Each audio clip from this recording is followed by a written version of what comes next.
What A thrilling match. 3-4 ഗോളുകൾക്ക് Inter മയാമിയെ പരാജയപ്പെടുത്തി അൽ ഹിലാൽ വിജയം സ്വന്തമാക്കിയിരുന്നു. ആദ്യ പകുതി പിരിയുമ്പോൾ മിട്രോവിച്ചും അൽ ഹംദാനും മിച്ചലും നേടിയ ഗോളുകളിലൂടെ 3-1 എന്ന സ്കോറിന് ഇന്റർ മയാമി പിന്നിലായിരുന്നു.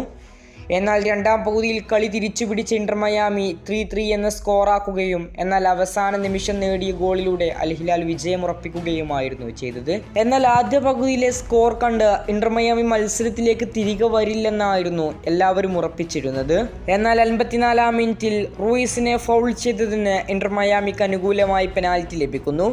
പെനാൽറ്റി എടുത്ത ലിയണൽ മെസ്സി ക്ലിയർ ആയിക്കൊണ്ട് തന്നെ ഗോൾ കീപ്പർക്ക് ഒരു അവസരവും നൽകാതെ പന്തിനെ വലയിലേക്ക് എത്തിക്കുന്നു.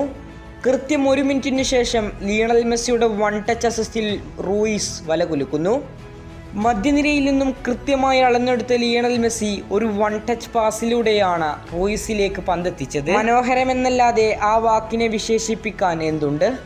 കാരണം റൂയിസിനെ കൃത്യമായി കൊണ്ട് തന്നെ മനസ്സിലാക്കി ലിയണൽ മെസ്സി ഗ്രൗണ്ടിന്റെ മധ്യഭാഗത്ത് നിന്നും ലഭിച്ച പന്ത് ഫസ്റ്റ് ടച്ചിലൂടെയായിരുന്നു താരത്തിലേക്ക് എത്തിച്ചത്. എന്നാൽ മെസ്സി നൽകിയ മനോഹര അസിസ്റ്റ് അതിലും മനോഹരമായ ഗോളാക്കുകയായിരുന്നു റൂയിസ് ചെയ്തത്. പെനാൽറ്റി നേടിയെടുത്ത റൂയിസ് തന്നെയാണ് 1 മിനിറ്റിനകം ഗോളുമായി വീണ്ടും കളം നിറഞ്ഞത്. മനോഹരമായി 2 അൽ ഹിലാൽ പ്രതിരോധ നിരക്കാരെ കബളിപ്പിച്ചുകൊണ്ടായിരുന്നു റൂയിസിന്റെ മനോഹര ഷോട്ട്.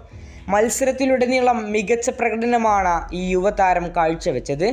ഏതായാലും ഇനി ആരാധകർ കാത്തിരിക്കുന്നത് ദി ലാസ്റ്റ് ഡാൻസിനു വേണ്ടിയാണ്. മെസ്സി റൊണാൾഡോ ഏറ്റുമുട്ടുന്ന അവസാന പോരാട്ടത്തിന് വേണ്ടി. കൂടുതൽ ഫുട്ബോൾ വാർത്തകൾക്കും വിശേഷങ്ങൾക്കും വേണ്ടി ചാനൽ ഇപ്പോൾ തന്നെ മറക്കാതെ സബ്സ്ക്രൈബ് ചെയ്യുക. കൂടുതൽ ഫുട്ബോൾ അപ്ഡേറ്റുകളുമായി ഇനിയും കാണാം.